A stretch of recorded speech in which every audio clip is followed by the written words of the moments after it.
చంద్రబాబు ప్రభుత్వము ఆటంకవాద ప్రభుత్వము, తిరోగమన ప్రభుత్వం అని చెప్పటానికి ఎటువంటి సందేహం లేకుండా చెప్పవచ్చు. ఆ పార్టీతో కూటమి ఏర్పాటు చేసిన Janasena party plus BJP party కూడా ఈ బ్లేమ్ లో కొంత తీసుకోక తప్పదు.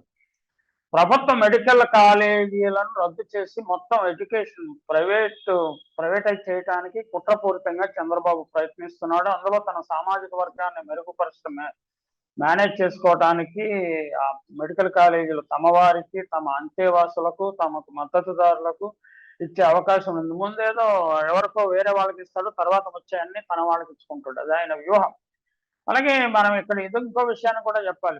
ప్రైవేట్ యూనివర్సిటీలు వచ్చినప్పుడు కేంద్రంలో అధికారంలో ఉన్న మానవ వనరుల శాఖ మంత్రిగా ఉన్న పురంధేశ్వరి కూడా ఏం చేశారు అనేది, ఎవరికి ఇచ్చారు అనే అంశం కూడా మీద కూడా చర్చ జరుగుతూ ఉంది.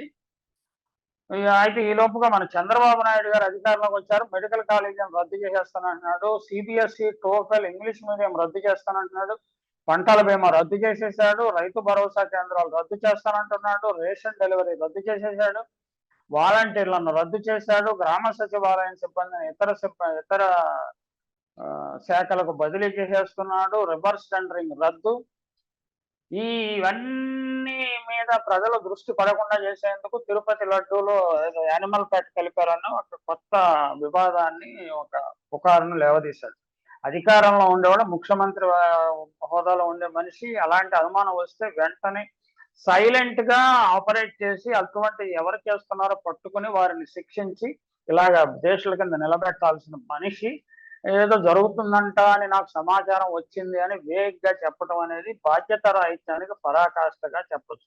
అలాగే ఇంకా ఆ ప్రభుత్వం తిరోగమన ప్రభుత్వం అని చెప్పడానికి ఏంటంటే, క్వార్టర్ మందు 99 రూపాయలకి ఇచ్చేస్తాము అని చెప్తా ఉంది. అంటే మందు చేసుకోండి, పండగ చేసుకోండి, మందు తాగండి, పండగ చేసుకోండి. మీరు సిబిఎస్ఈ, మీ పిల్లలకు సిబిఎస్ఈ వద్దు, టోఫెల్ వద్దు, ఐబీ వద్దు, సూపర్ 6 మీ ప్రజలకు వద్దు.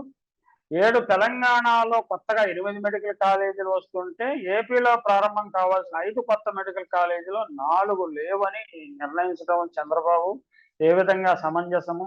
పాడేరులో 150 ఎంబీబీఎస్ సీట్లకు కేవలం 50 సీట్లకి పరిమితం చేయటం ఏం సమంజసము? అలాగే పులివెందులలో మెడికల్ కాలేజీలు 50 సీట్లు మాకు అవసరము లేదు అని చెప్పడం ఏం సబబు? ఇదంతా మీ రాజకీయ విజ్ఞతకే వదిలేయాలి. ఎందుకంటే మీరు అందరికంటే చాలా సీనియర్ రాజకీయ నాయకులు కాబట్టి మరి ఇది చేయటం వల్ల ఆంధ్రప్రదేశ్ ప్రజలకు ఏమైనా మేలు జరుగుతుందా లేదా చూడాల్సిన అవసరం ఉన్నది. చంద్రబాబు గారు ఒక్కసారి మళ్ళీ పునరాలోచించుకోండి. మీరు చేస్తున్నది సరిగ్గా ఉన్నదా?